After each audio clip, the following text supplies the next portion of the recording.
Assalamualaikum warahmatullahi wabarakatuh. Salam sejahtera untuk kita semua. Yang saya hormati para pemirsa yang berada di seluruh Nusantara, di tanah air Republik Indonesia tercinta, khususnya juga kepada Kepala Badan Perlindungan Pekerja Migran Indonesia, Bapak Benny Ramdhani. Kami dari Lembaga Pengawasan Kebijakan Pemerintah dan Keadilan, Komnas LPKPK, dalam kesempatan ini kami ingin memberikan sumbang saran kepada Bapak Kepala Badan, Bapak Benny Ramdhani, Kementerian Tenaga Kerja, juga kepada seluruh pemirsa dan para pekerja migran serta pelaksana penempatan pekerja migran Indonesia. Dalam kesempatan ini kami ingin memberikan sumbang saran kepada teman-teman semuanya yang kami cintai sebagai checks and balance dalam tata kelola penempatan pekerja migran Indonesia. Kami selalu memantau, mengikuti setiap kebijakan yang diterbitkan oleh Kementerian Tenaga Kerja maupun Kepala Badan Perlindungan Pekerja Migran Indonesia dalam menjalankan tugasnya demi terciptanya tata kelola penempatan perlindungan pekerja migran Indonesia yang aman, nyaman, dan prosedural, serta mewujudkan pekerja migran Indonesia yang kompeten dan bermartabat. Dalam situasi dan kondisi pandemi saat ini, memang dirasakan perekonomian bangsa kita jauh merosot. Hal ini juga terdampak pada pekerja migran Indonesia, yang mana mereka mayoritas adalah warga negara Indonesia yang tidak bisa bersaing di pasar kerja dalam negeri karena keterbatasan pendidikan.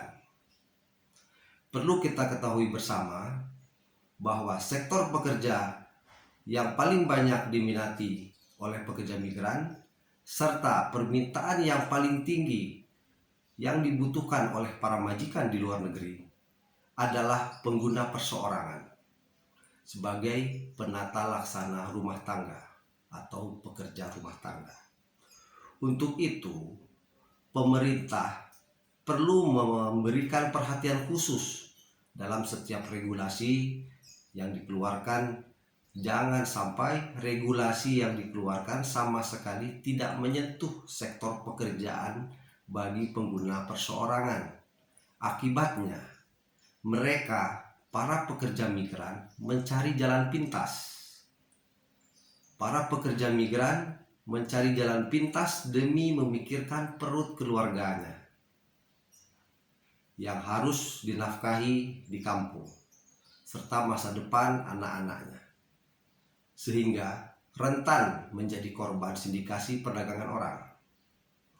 Akhir-akhir ini banyak kita saksikan di media televisi, mainstream, YouTube, WhatsApp, dan lain sebagainya, juga di Facebook.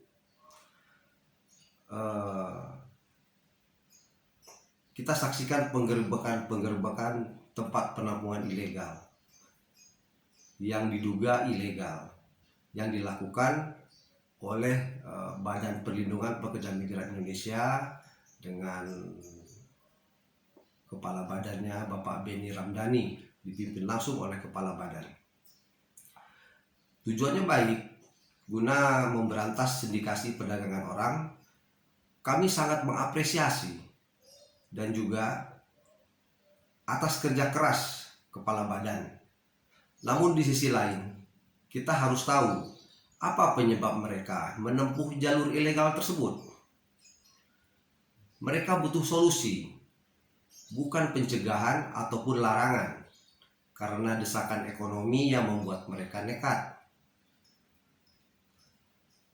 Arus pekerja migran ibarat air mengalir, tidak bisa kita bendung.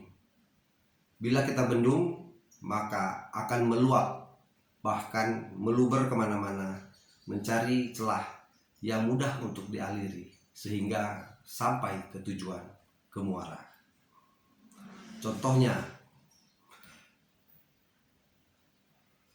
Kemenaker menerbitkan Permen nomor 151/2019 yang mana isinya menghentikan sementara pendapatan ke luar negeri yang disebabkan oleh pandemi, dan negara-negara penempatan pun ikut menutup akses masuk bagi para pekerja asing ke negaranya. Hal ini tentunya dapat dipahami oleh para pekerja migran maupun para pelaksana penempatan pekerja migran Indonesia. Namun setelah 6 bulan berjalan masa pandemi, kemudian terbit lagi suatu peraturan Menteri 294 tahun 2020 tentang penempatan dalam masa new normal,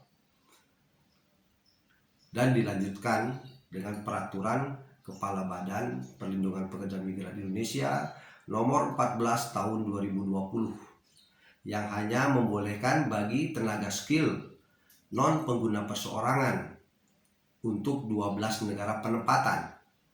Namun ada beberapa negara penempatan yang telah membuka akses masuk bagi pekerja asing seperti Taiwan, Hong Kong, dan Singapura, dengan syarat mengikuti protokol kesehatan yang berlaku di negaranya, seperti melakukan tes swab, PCR, dan melakukan karantina.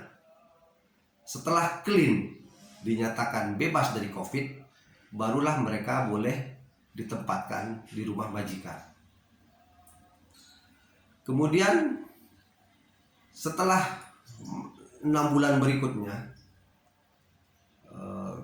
kira-kira tepatnya 17 Agustus 2020, Kepala Badan Perlindungan Pekerja Migran kembali menerbitkan peraturan Kepala Badan nomor 9 tahun 2020 tentang pembebasan biaya penempatan yang tidak boleh dibebankan kepada pekerja migran Indonesia. Disinilah muncul reaksi pengguna di luar negeri yang merasa aturan atau regulasi yang ada di negaranya dipaksa mengikuti aturan yang dikeluarkan oleh Kepala Badan Perlindungan Pekerja Migran Indonesia. Menurut Kepala Badan, beliau telah melaksanakan amanah sesuai pasal 30 ayat 1 Undang-Undang 18 tahun 2017. Akibatnya, negara-negara penempatan menutup sementara pelayanan bagi pekerja migran asal Indonesia. Tujuannya tidak lain agar tidak dituduh semena-mena atau tidak sepaham dan bertindak semaunya. Hal ini jelas merugikan bangsa Indonesia yang semestinya bisa menghasilkan remittance dari para pekerja migran yang bekerja di luar negeri. Seharusnya sesuai amanah Undang-Undang 18 tahun 2017 pasal 30 ayat 1, pemerintah, dalam hal ini Kementerian Tenaga Kerja, melakukan Memorandum of Understanding, semacam perjanjian bilateral, sebelum menerbitkan peraturan Kepala Badan.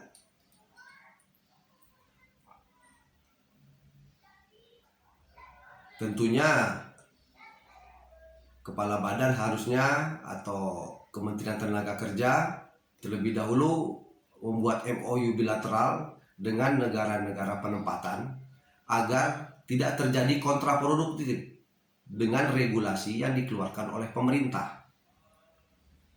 Setelah itu barulah dibuatkan turunannya berupa peraturan Kepala Badan untuk masing-masing negara penempatan. Tidak bisa peraturan Kepala Badan sesuai dengan apa yang disebutkan dalam pasal 3 itu poin A sampai N, itu harus diikuti oleh seluruh negara penempatan untuk dibebaskan dan menjadi tanggungan bagi majikan yang berada di luar negeri. Tentunya mereka tidak sepaham. Apabila ada MOU, harusnya dibuat setiap masing-masing negara penempatan akan berbeda-beda. Taiwan punya MOU sendiri, Malaysia punya MOU sendiri, Hong Kong punya MOU sendiri, Singapura juga punya MOU sendiri, Timur Tengah juga demikian. Masing-masing negara punya kebijakan masing-masing. Nah, dari MOU itu kemudian dikeluarkan turunannya, peraturan kepala badan. Oh, Malaysia seperti ini, Hong Kong seperti ini, Taiwan seperti ini, Singapura seperti itu. Dan selanjutnya juga demikian halnya dengan Timur Tengah. Kami perhatikan di dalam setiap kesempatan Kepala Badan, Kepala BP2MI, Bapak Beni Ramdhani selalu mengeluarkan statement terhadap pembebasan biaya penempatan. Selalu berbicara, saya hanya melaksanakan amanah daripada Undang-Undang 18 nomor tahun 17 pasal 30. Jadi seolah-olah beliau tidak ingin disalahkan. Statement ini menurut kami sah-sah saja apabila kita menggunakan pasal 30 ayat 1. Tetapi begitu kepala badan melaksanakan pasal 30 ayat 2, yaitu menerbitkan peraturan kepala badan, maka yang dilaksanakan adalah peraturan kepala badannya, bukan lagi undang-undangnya. Karena ayat 2 bisa memunculkan subjektivitas masing-masing orang. Bisa saja kepala badan yang saat ini menjabat dengan kepala badan periode yang akan datang akan berbeda caranya. Karena kepala badan atau kepala biro khususnya, kepala badan atau kepala biro hukumnya bisa saja ada yang berpedoman pada pasal 72 Undang-Undang 18 2017 dan bisa juga tidak berpedoman pada pasal 72 yang jelas melarang membebankan komponen biaya penempatan bagi pekerja migran Indonesia yang telah ditanggung oleh pemberi kerja. Jadi bunyi pasal 72 adalah komponen biaya yang telah dikeluarkan oleh majikan tidak boleh dibebankan kembali kepada pekerja migran. Logikanya sederhana.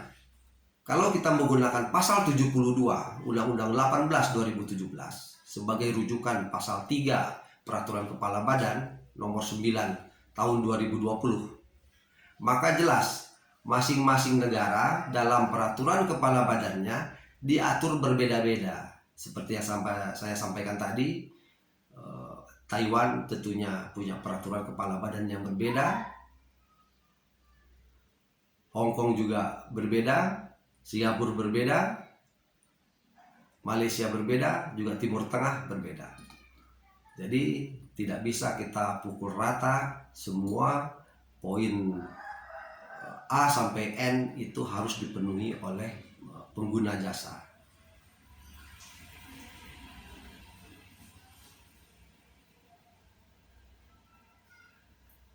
Terkecuali masalah pelatihan dan kompetensi, semua sudah ditanggung oleh pemerintah sesuai amanah pasal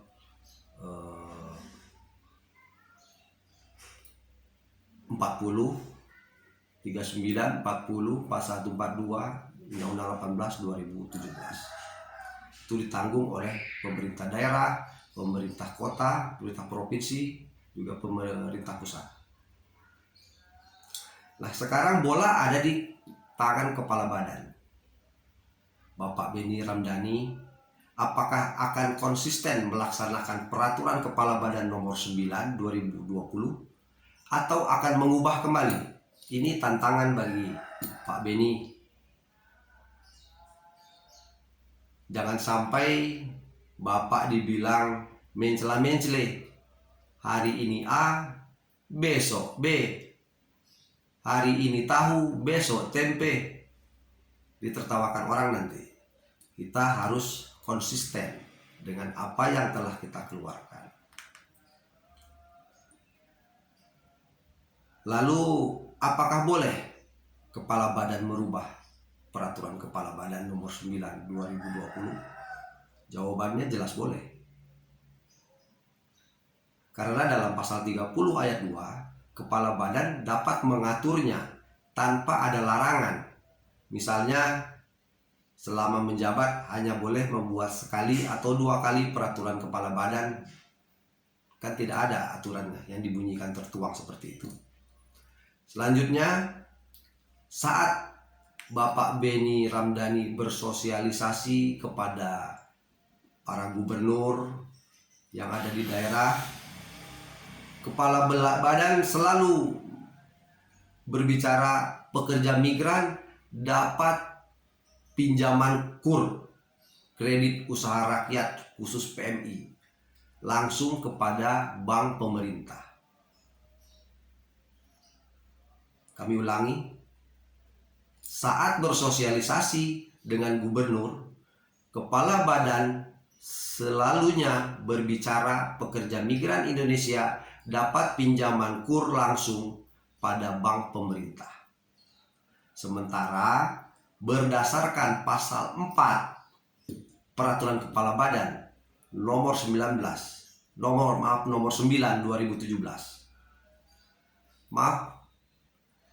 9 2020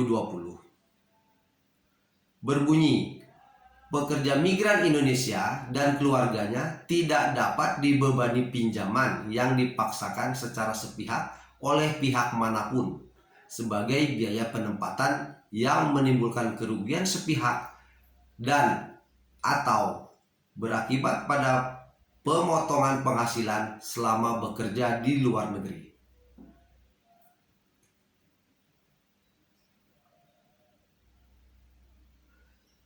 Jadi antara omongan yang viral dengan peraturan Kepala Badan nomor 9 2020 itu berbeda. Pernyataan ini tidak menyelesaikan masalah, tapi justru menunjukkan inkonsistensi seorang Kepala Badan. Kemudian target utamanya apa? Apakah Kepala Badan ingin membebaskan biaya penempatan bagi para pekerja migran sesuai amanah pasal 30 Undang-Undang 18 2017 dan memberikan anggaran biaya pelatihan dan uji kompetensi kepada para pekerja migran Indonesia dengan anggaran dari pemerintah daerah, provinsi maupun pusat? Atau ingin memberikan pinjaman KUR yang merupakan jelas-jelas merupakan penjeratan hutang yang sesungguhnya melanggar ketentuan yang telah dikeluarkan oleh Kepala Badan sendiri. Untuk itulah perlu pemerintah membuka secepatnya penempatan ke luar negeri seluas-luasnya di berbagai sektor demi tercapainya percepatan pemulihan ekonomi nasional dalam situasi dan kondisi yang menghimpit saat ini. Jadi kami himbau kepada Bapak Kepala Badan, segeralah lakukan pendekatan atau melakukan forum komunikasi virtual dengan negara-negara penempatan mengenai pembebanan biaya ini. Pembebasan biaya yang dimaksud adalah pembebasan biaya bagi pelatihan dan uji kompetensi. Selanjutnya, selebihnya dibebani oleh atau dibebankan kepada pengguna jasa, majikan. Kita tanyakan kepada negara Hong Kong, apakah mereka bersedia? Ya tidak, jika tidak bersedia, apanya yang tidak bersedia? Kemudian juga kita lemparkan pertanyaan ini, keinginan kita ini kepada negara Taiwan. Apa jawaban dari Taiwan? Apakah mereka menyetujui? Jika menyetujui, oke, buat kesepakatan. Lalu teman-teman bisa berjalan, bisa bekerja, dan para pekerja migran pun bisa berproses. Sehingga dengan proses yang percepatan yang bisa dilakukan akan mengurangi pengangguran di dalam negeri. Dan para pekerja migran yang saat ini tentunya di dalam negeri angka pengangguran sudah sangat tinggi sekali saat pandemi ini. Banyak perusahaan-perusahaan yang kolaps dan akhirnya gulung tikar sehingga harus mem-PHK-kan banyak karyawan. Nah, mereka akan kemana sementara kebutuhan hidup harus dibeli? Bantuan dari pemerintah tidak cukup untuk membiayai, menafkahi keluarganya. Yang mungkin anaknya ada lebih dari 2, 3, 4. Sementara bantuan dari pemerintah hanya sebatas sembako atau hanya sebatas uang bantuan sebesar 1,5 juta atau 2,5 juta. Dan itu untuk memenuhi kebutuhan hidup 1 bulan. Jelas-jelas tidak akan mencukupi. Untuk itu, pemerintah harus berinovasi. Sementara kita melihat negara tetangga kita Singapura, Filipina yang juga sebagai pensuplai pekerja migran, mereka dengan cepat menangkap peluang tersebut kepada negara-negara yang telah membuka kesempatan kepada negara-negara lain pengekspor sumber daya manusia ke negaranya sebagai pekerja asing. Sudah welcome, mempersilahkan masuk para pekerja asing dengan catatan mengikuti protokol kesehatan. Contohnya negara Taiwan, Singapura, Hong Kong sudah mempersilahkan.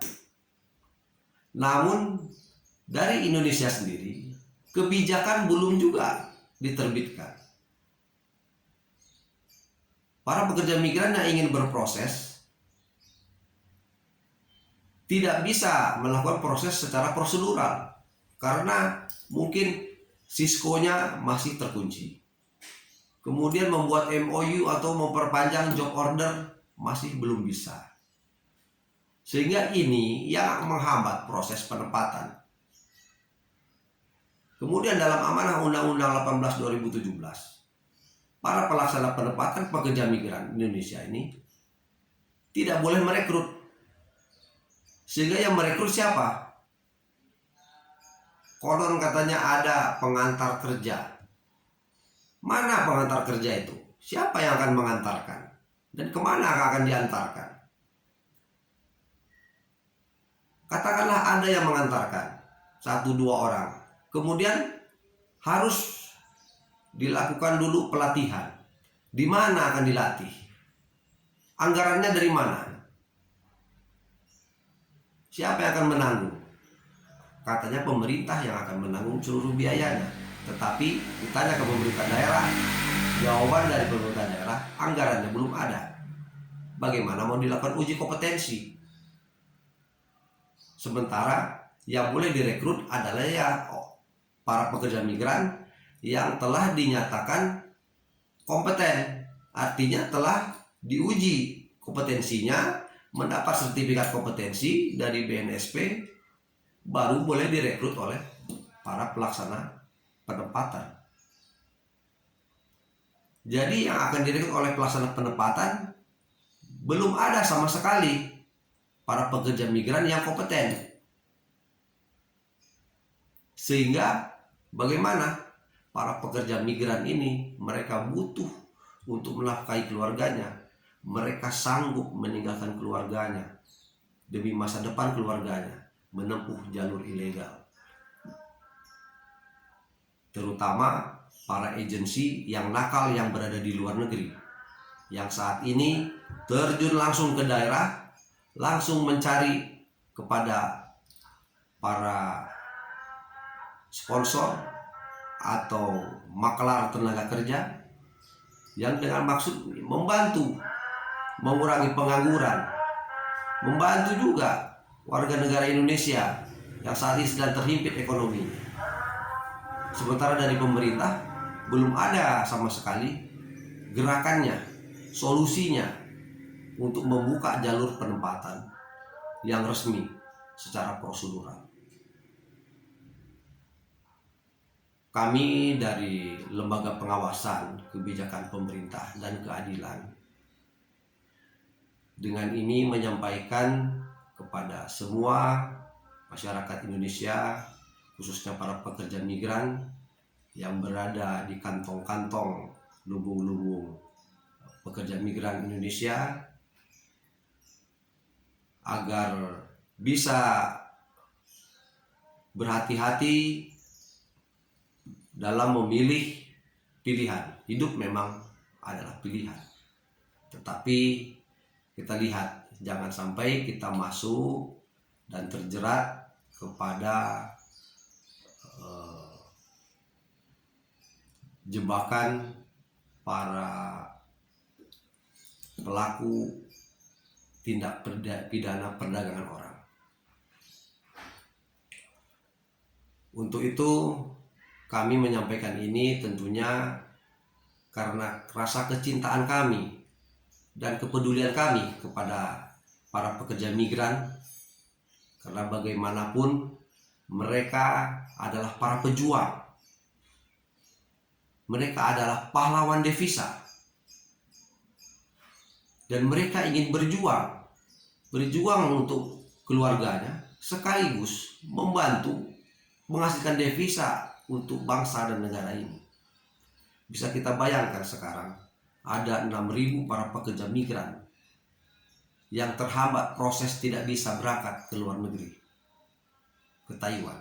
Kalau kita ambil saja satu orang rata-rata gajinya 8 juta per bulan, kalikan 6.000, mereka mengirim ke kampungnya taruhlah 50%. Berapa triliun yang akan masuk, yang akan diterima oleh negara Indonesia setiap bulannya? Apakah tidak cepat pemulihan ekonomi bangsa ini? Mengapa para pemangku jabatan dari Kementerian Tenaga Kerja maupun dari Badan Perlindungan Pekerja Migran Indonesia tidak cepat tanggap atau tidak mengerti? Kalau tidak mengerti, adakan forum diskusi antara para pekerja migran, para pemerhati pekerja migran, termasuk kami lembaga pengawasan, juga para pelaksana penempatan pekerja migran, asosiasi, dan kami harap Bapak Beni Ramdhani maupun Ibu Ida Fauziah, Menteri Tenaga Kerja Republik Indonesia, jangan mendengarkan bisikan-bisikan melalui satu organisasi atau satu asosiasi, karena masing-masing asosiasi punya kepentingan masing-masing. Contohnya, Abjati cenderung anggotanya mayoritas ke Timur Tengah, Aspataki cenderung anggotanya menempatkan ke Asia Pasifik. Untuk itu, apabila ada bisikan dari Abjati harus begini-begini, kemudian ada bisikan juga dari Aspataki harus begini-begini, jangan didengarkan satu pihak. Ajak, panggil, duduk bersama untuk mencapai satu kesepakatan agar tidak ada yang merasa dizolimi. Jadi untuk itu kami berharap semoga pandemi ini cepat berlalu dan kebijakan solusi agar dapat segera ditemukan, penempatan boleh dibuka seluas-luasnya, dan untuk sektor informal, para pekerja rumah tangga juga dipersilahkan. Jangan sampai ini tidak diatur untuk para pekerja rumah tangga, tidak dikeluarkan regulasinya, hanya dikeluarkan untuk tenaga profesional saja, sehingga tenaga profesional itu banyak yang berproses secara mandiri. Dia boleh input sendiri, melalui internet sendiri, mencari pekerja sendiri, browsing sendiri, dan berangkat sendiri. Tetapi risikonya pemerintah yang tanggung sendiri. Sementara para yang pendidikannya yang rendah, para pekerja rumah tangga, siapa yang akan menanggung jawabnya? Tentunya para pelaksana pekerja migran Indonesia yang sudah berkecimpung lama. Kami yakin para pelaksana pekerja migran Indonesia yang saat ini melaksanakan penempatan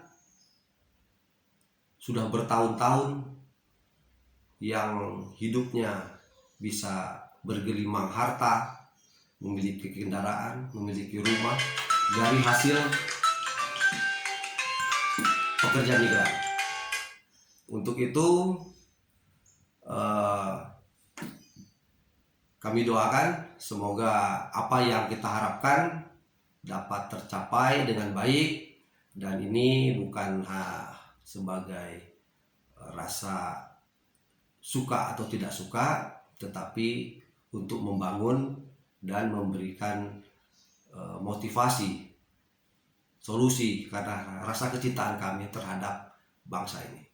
Demikian dari kami. Wabillahi taufiq wal hidayah. Wassalamualaikum warahmatullahi wabarakatuh.